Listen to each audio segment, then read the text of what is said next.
Hoiberg, speak first. Huskers open practice tomorrow and have opening night, their preseason first event on Friday night at 7:30 at PBA. I'll turn for Coach to start. Questions? Your first year obviously came in late March, had to hit the ground running, revamp on the roster. Year two was COVID.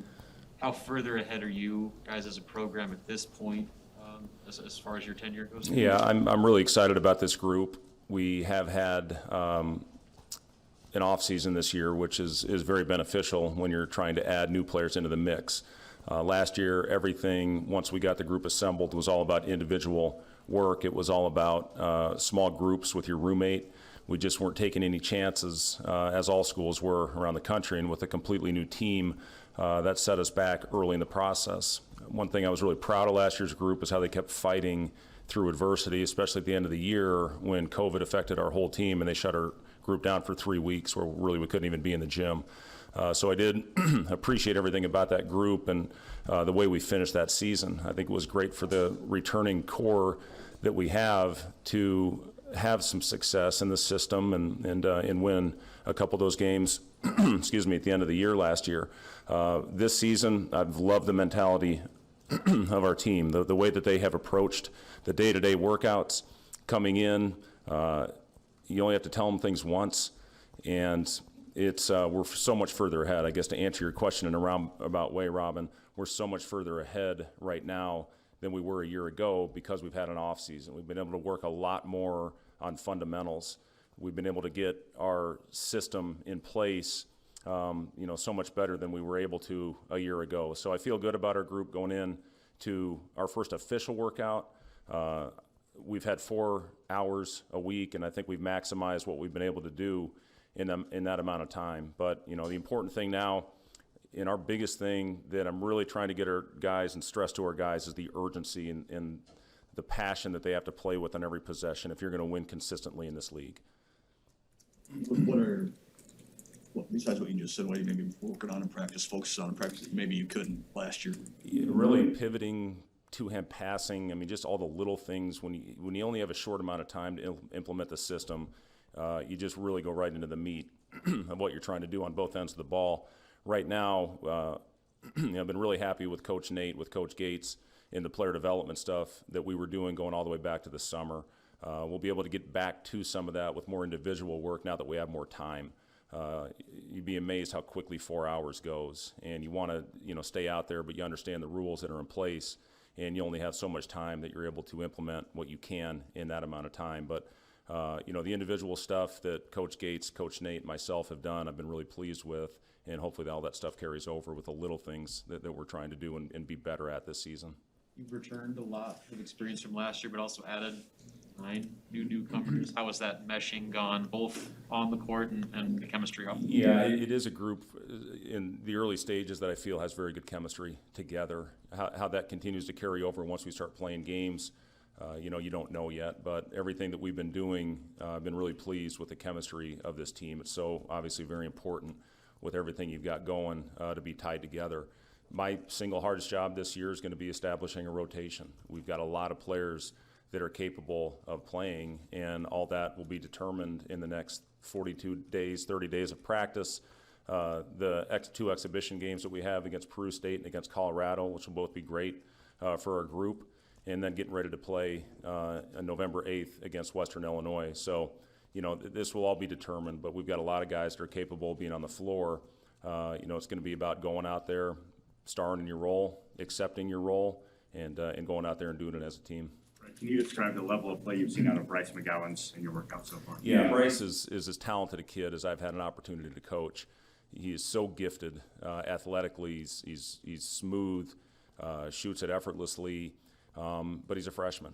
And same thing with Wilhelm. Both those guys, when you come in at a young age, there is a huge learning curve when you jump from level that they were playing at to going into the Big Ten and having to play against the most physical players on a nightly basis. The best player in the country, the number 1 player, will have a big adjustment. That's just the way it works. It's reality of this business. So as talented as Bryce is, we have to have a level of patience as well, just because of the learning curve that he has. But as far as an excitement level and a talent, I haven't been around many that have the physical gifts that he has. Now it's about getting him to understand every possession that he has to play has got to be full out effort, all of our guys. But yeah, Bryce, I've been really pleased, and just you guys will see it. He's a world-class kid, one of the nicest kids that I've been around. So yeah, he's going to be a good one. How have you seen Alonzo and some guys were kind of talking about the last week? Yeah, Alonzo, we were very fortunate to get Alonzo late in the game, especially when Delano decided to keep his name in the draft. It was imperative that we added depth to our back court, and to get a player of Alonzo's caliber that late in the game, we feel very fortunate. A kid that has put up big numbers. His big thing that he's talked about is winning. They didn't have a lot of success a year ago, similar to our guys, and the commitment that takes on a daily basis. The buy-in you have to have, not only on days you feel good, but on days you got to fight through, fight through some things. But Alonzo is perfect for our system because of his ability to get downhill and get into the paint. The thing I've loved about him is his passing ability. If we space the floor properly, he's going to find the right guy out there on the floor. Now, what we're stressing is simple plays. He's so gifted and talented in getting into the gaps and into the paint. Sometimes we just have to make the simple play, the right play. And that's been a big emphasis. But, as far as Alonzo, his motor, defensively, I've been, very happy with the amount of pressure that he's able to apply on the ball. Just a really complete player. Alonzo has kind of a unique energy about him, outgoing personality. I would say even at media day, probably, he was taking over Instagram and stuff like that. That due for his role, and he's going to be a primary leader for this team. Yeah, anytime you're going to have the ball in your hands as much as Alonzo is, you have to have leadership skills and leadership ability. And Alonzo has shown that. He's got a great voice. He is energetic every time he steps on the floor, bringing our group together.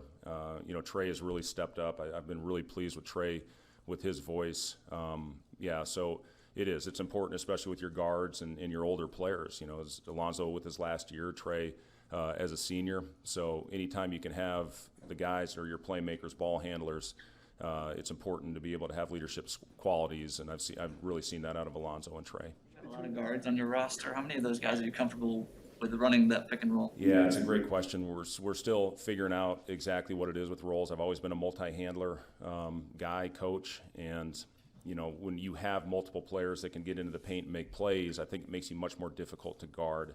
I thought one thing we really improved on last year is playing through our big. Derek Walker showed a great ability. He had 8 assists in our last game to make plays from the elbow, cutting off of him.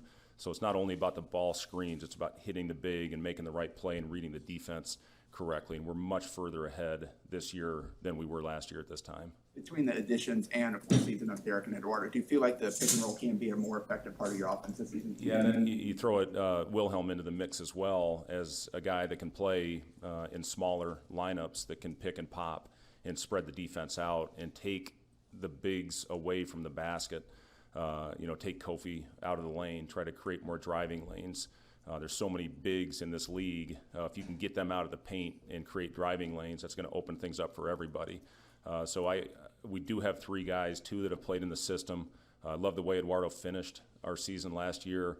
And Derek, once he got over his illness after missing the first season with a suspension, I thought he finished out the year really well, understanding what we needed out of him. And then you add a really dynamic piece in Wilhelm that has such a unique skill set. I really like where we are at that position. Right, of the returning players, who do you expect to take the biggest leap in their game this season? Well, that's a good question. I hope all of them do. And you have to have that, again, to have consistency and success in this league. A lot of the players that were in the draft, unfortunately for us, came back to their teams.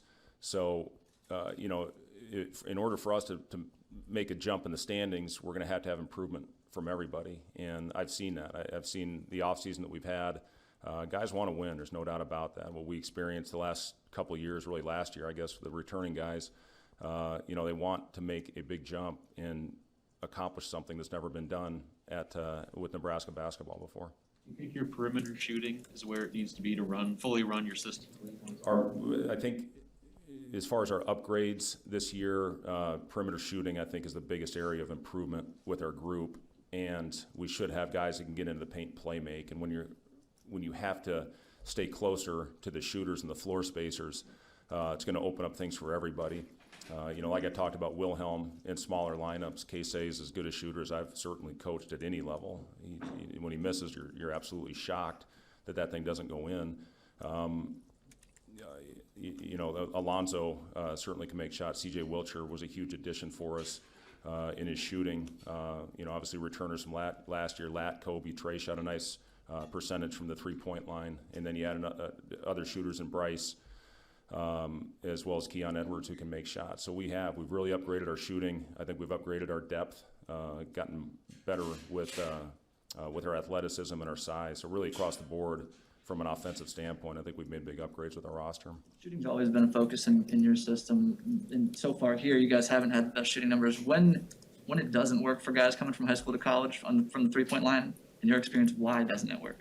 Well, I think a big thing is the size and athleticism that you're playing against. We had the #1 three-point shooting team in the country in the NCAA tournament. We played Kentucky, and with their length and athleticism, when they had Anthony Davis and Kid Gilchrist and Terrence Jones in that group, we shot 2 for 26 because of the length and athleticism. So when you make that big a jump, the speed, the quickness, you have to get your shot off quicker. So sometimes it doesn't translate right away. But if you can space the floor, it makes life easier. Our shot profile last year, 83% of our shots were restricted area and three-pointers. It's where you want it. We just got to make them. We got to make a higher percentage, both at the rim and from behind the line. And we feel that we have addressed some of those issues with the makeup of our group.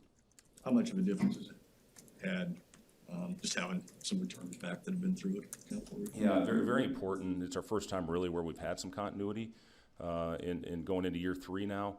And it's important to have some guys that can help the young players along, that can help Bryce, understand what this league is all about, to help Wilhelm, what it's all about. Casey coming from junior college, to help him understand the urgency. So it is. Anytime you can have some continuity, it does make things a lot easier. You guys don't have a ton of those like wing defender type bodies on your team. How many of the guards do you think you're comfortable with guarding up a position? Yeah, that's a great question. It starts with Trey. Trey gives us that ability to play a superstar. The example, guarding Io in that last possession last year, where I thought he did a great job staying in front. Unfortunately, they called a foul, but Trey can guard those really good wing players one-on-one. I think Keon Edwards is another guy that's got great size and in ability to move his feet at that position as well. So I'd say those two primarily, as far as having to guard and shut down a really good player. And then we're going to have smart positional defenders and be in the right spots, which was a big point of emphasis in the workout today after a scrimmage that we had last Friday as far as cleaning things up. Got a ways to go, as all teams do at this stage of the game, but we'll get there. What about Corn McPherson? He's kind of got one of those bigger guard type bodies. People have talked about his defense so far. Yeah, it's who he is. Probably more at the point. As far as what he can do, but he does have a big, strong physical body and a defensive mentality.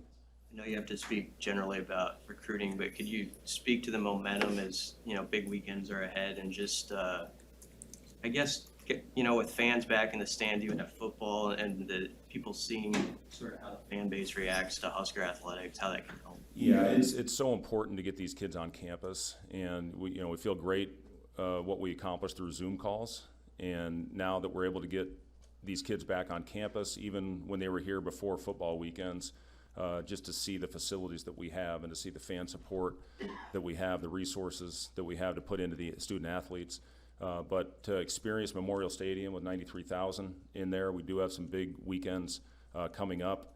It's such a great recruiting tool to have for these kids, is to come play in front of what I think are the most supportive, best fans in the country. How patient they've been, understanding, where we took over, and being supportive, not an empty seat in the house that first year. There wouldn't have been one last year. The excitement of having our fans to be able to see opening night on Friday. We expect an unbelievable crowd that night, and G. Herbo, one of my personal favorites, is coming in on Friday night as well. But yeah, it's an exciting time. It should be a great weekend. Fred, I wanted to ask you about Bryce. With him coming in as like the highest ranked recruit in Nebraska history, and he's done a TV commercial already.